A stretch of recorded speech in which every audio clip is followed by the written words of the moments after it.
We're going to be changing the name of the Gulf of Mexico to the Gulf of America, which has a beautiful ring that covers a lot of territory. The Gulf of America, what a beautiful name. And it's appropriate.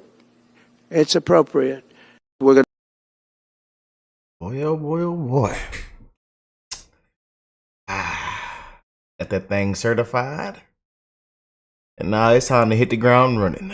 We had no wars. Now I'm going into a world that's burning with Russia and Ukraine, with Israel. You took a look at that attack on October 7th, the attack on Israel, with the horrible way they got out. Not the fact that they got out. I would have been out before them.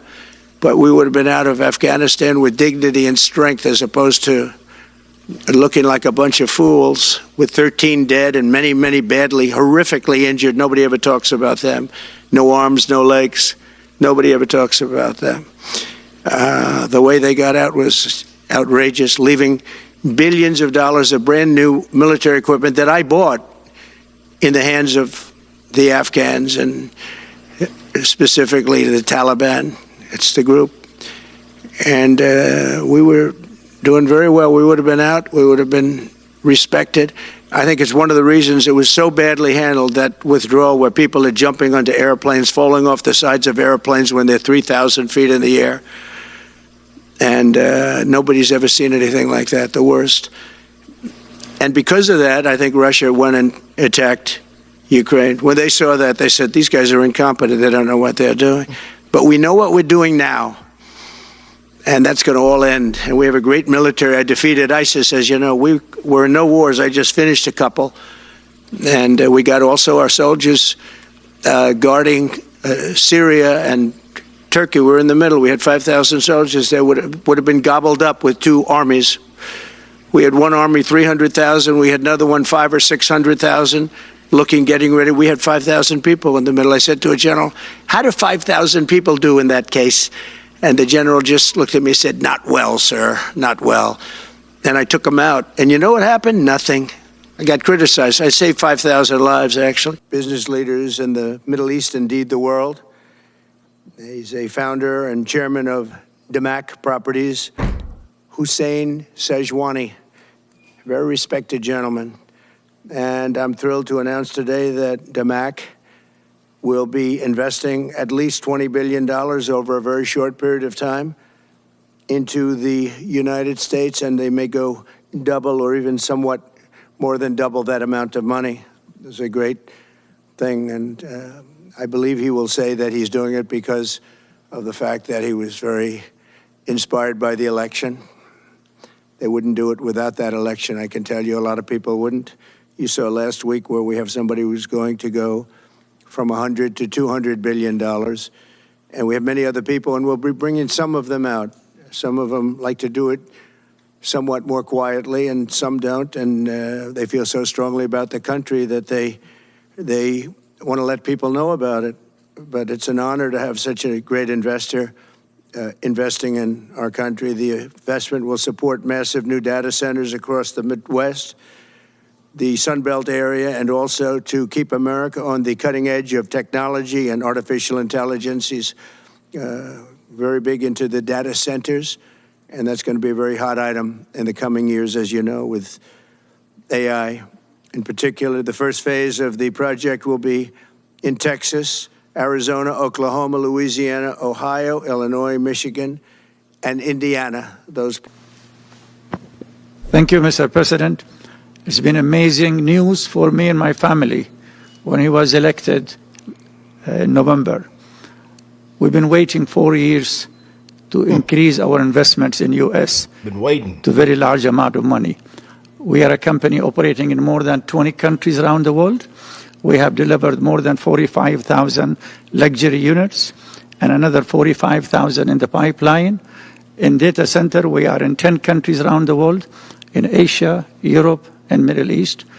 And we're very, very excited now with his leadership and his open strategy and policy to encourage businesses to come to U.S. For the last 4 years, we've been waiting for this moment. And we're planning to invest $20 billion and even more than that if the opportunity in the market allow us. But at the moment, we're planning $20 billion in data center, catering for the AI and cloud business for the hyperscalers. Fantastic. Thank you, Mr. Great President. honor. Thank you very much. So nice. Horrible place. One of the things we're going to do is we've got to fix the election so that we get honest counts and they get done by 10 o'clock in the evening or something thereabouts. They have places where they're still counting votes. I'm going to say we manufacture, we don't manufacture. The thing we have oil and gas more than anybody in the world. We're going to have more of it, too. But they took away 625 million acres of offshore drilling. Nobody else does that. And they think they have it, but we'll put it back. I'm going to put it back on day one. I'm going to have it revoked on day one. We'll go immediately if we need to. I don't think we should have to go to the courts, but if we do have to go to the courts, you know, they try to be sneaky. They go in and they sign. Remember, this is a man that said he wants the transition to be smooth. Well, you don't do the kind of things. You don't have a judge working real hard to try and embarrass you. Because I did nothing wrong. By the way, I did nothing, absolutely nothing wrong. If I did something wrong, people can say we. I mean, we still don't know the crime. If he did something wrong, he wouldn't be standing here. I mean, it's January the 7th and we still don't know the crime. I mean, spent so much time coming after the political opponent. We're approaching the dawn of America's golden age. It's going to be a golden age for America. We have things that nobody else has. We have more natural resources. We have, number one, nobody knew that until I came along. I made us number one. We were number three. I made us number one in a very short period of time in drilling. And, you know, you can talk about windmills. They litter our country. They're littered all over our country like dropping paper, like dropping garbage in a field. And that's what happens to them because in a period of time, they turn to garbage. Most expensive energy ever. They only work if you get subsidy. The only people that want them are the people that are getting rich off windmills, getting massive subsidies from the U.S. government. And it's the most expensive energy there is. It's many, many times more expensive than clean natural gas. So we're going to try and have a policy where no windmills are being built. You know, off the coast of New Jersey, they want to build like 200 windmills. The people are going crazy. Nobody wants them, and they're very expensive. They don't work without subsidy. You don't want energy that needs subsidy. Energy is a good business. You don't need subsidy. But when you build these massive towers, and they're 25 stories tall, 40 stories, they have 170 stories tall. The blades, they take 3 ships to ship them. It's crazy. They're dangerous. You see what's happening up in the Massachusetts area with the whales, where they had 2 whales wash ashore in, I think, a 17-year period. And now they had 14 this season. You are not going to use military or economic coercion? No. And can you tell us a little bit about what your plan is? Are you going to negotiate a new treaty? Are you going to ask the Canadians to hold a vote? What is the strategy? Yeah, I can't assure you, you're talking about Panama and Greenland. No, I can't assure you on either of those two. But I can say this, we need them for economic security.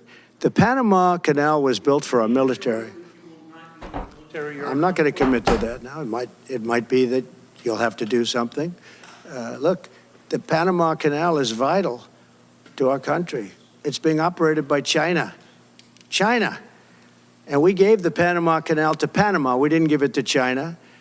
And they've abused it. They've abused that gift. It should have never been made, by the way. Giving the Panama Canal is why Jimmy Carter lost the election, in my opinion, more so maybe than the hostages. The hostages were a big deal. But if you remember, and nobody wants to talk about the Panama Canal now because, you know, it's inappropriate, I guess, but because it's a bad part of the Carter legacy. But he was a good man. Look, he was a good man. I knew him a little bit, and he was a very fine person, but that was a big mistake. Giving the Panama Canal to Panama was a very big mistake. We lost 38,000 people. It cost us the equivalent of $1 trillion, maybe more than that. Probably the most expensive, they say it was the most expensive structure, if we call it a structure, which I guess you can, ever built. And giving that away was a horrible thing. And I believe that's why Jimmy Carter lost the election, even more so than the hostages. Those two things. If I could follow up on Ukraine and Uh-oh. Got to get done by the inaugural. But when you say all hell will be Before I paid, take office. that all hell must be paid if they don't release the hostages. Don't you? Well- Do I have to define it for you? Look, all No, I know hell you're not will gonna break out. telegraph If what- those hostages aren't back, I don't want to hurt your negotiation. If they're not back by the time I get into office, all hell will break out in the Middle East. Can you elaborate? And it will not be good for Hamas, and it will not be good, frankly, for anyone. All hell will break out. I don't have to say anymore, but that's what it is. Back on Greenland, your position is clear, but have you directed your staff to take specific actions to draw plans? And can you elaborate again? You didn't rule out military coercion in addition. Well, we need Greenland for national security purposes. I've been told that for a long time, long before I even ran. I mean, people have been talking about it for a long time. You have approximately 45,000 people there. People really don't even know if Denmark has any legal right to it. But if they do, they should give it up because we need it for national security. That's for the free world. I'm talking about protecting the free world. You look at, you don't even need binoculars. You look outside, you have China ships all over the place. You have Russian ships all over the place. We're not letting that happen. We're not letting it happen. And if Denmark wants to get to a conclusion, but nobody knows if they even have any right, title, or interest. The people are going to probably vote for independence or to come into the United States.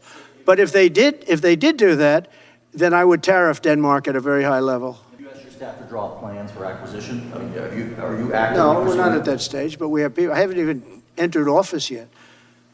Secondly, sir, Elon Musk has drawn some criticism and a lot of attention for Officers were injured by rioters on January 6th. Will you pardon anyone who attacked a police officer? Well, you know, the only one that was killed was a beautiful young lady named Ashley Babbitt. She was killed, and there was actually somebody else that was killed, also a MAGA person, but people don't give it 100% credibility. I'm going to find out about it, and we're going to find out. But Ashley Babbitt was killed. She was shot. She had never been shot. She was shot for no reason whatsoever. In fact, they say that she was trying to hold back the crowd, and the crowd was made up of a lot of different people, so we'll see. But I will tell you this, the person that was killed was Ashley Babbitt. The other thing is, when they talk, you know, there was never charges of insurrection or anything like that. But if there were, this would be the only insurrection in history where people went in as insurrectionists with not one gun, okay? And let me tell you, the people that you're talking about have a lot of guns in their home for hunting and for shooting and for entertainment, a lot of good reasons. But there wasn't one gun that they found. And why didn't they find the bomber, the pipe bomber? You know, they know who the pipe bomber is. The FBI knows who it is. The status of the FBI has gone down so far. I think they've come a long way. Meta, Facebook. I think they've come a long way. I watched it. The man was very impressive. I watched it. Actually, I watched it on Fox. I'm not allowed to say that. Say it? Do you think he's directly responding to the threats that you have made to him in the past? With Probably. Yeah, probably. The last time you were here, you were asked a question about the